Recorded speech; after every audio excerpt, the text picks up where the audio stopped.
Inflation is rising again, and even Fed cheerleader Bloomberg is worried the Fed is losing the battle. Inflation rising is awkward for the Fed, given Jerome Powell already cut rates for the looming recession. In fact, he just did a jumbo half-point cut, which makes inflation go up. This is known as a policy error, and the Fed's been making a lot these days. So in raw numbers, CPI surprised on the upside at around 2.2% annualized, but the bombshell was so-called core CPI, which strips out food and energy. That came in at nearly 4% annualized. Prices rose across the board. Groceries were up the most since the beginning of the year, with meat up over 10% annualized. Car prices, new and used, car insurance, medical costs, and plane tickets all jumped.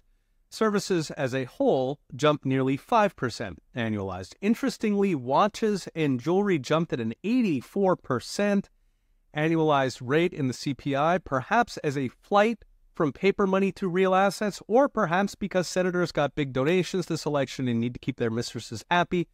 Meanwhile, eggs, which is how the rest of us keep our wives happy, jumped 8.4% annualized. So none of this is supposed to be happening at this stage of their game. I mentioned in a recent video how recessions tend to reduce inflation, in fact, by 3.7% on average over the last 40 years.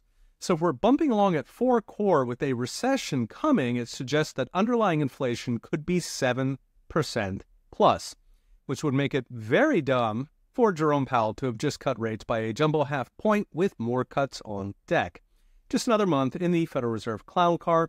Now, to be fair, Jay Powell did admit last year how they have no idea what they're doing. He phrased it as the Fed is navigating by star on a cloudy night, as in navigating by stars you can't see, which is not navigating, is pretending to navigate, which pretty much sums up the Federal Reserve, in fact, central banks in general. They pretend to manage the economy, but really all they do is print as much money as possible, which causes inflation and then recessions, and then they try to balance the two to keep headlines manageable.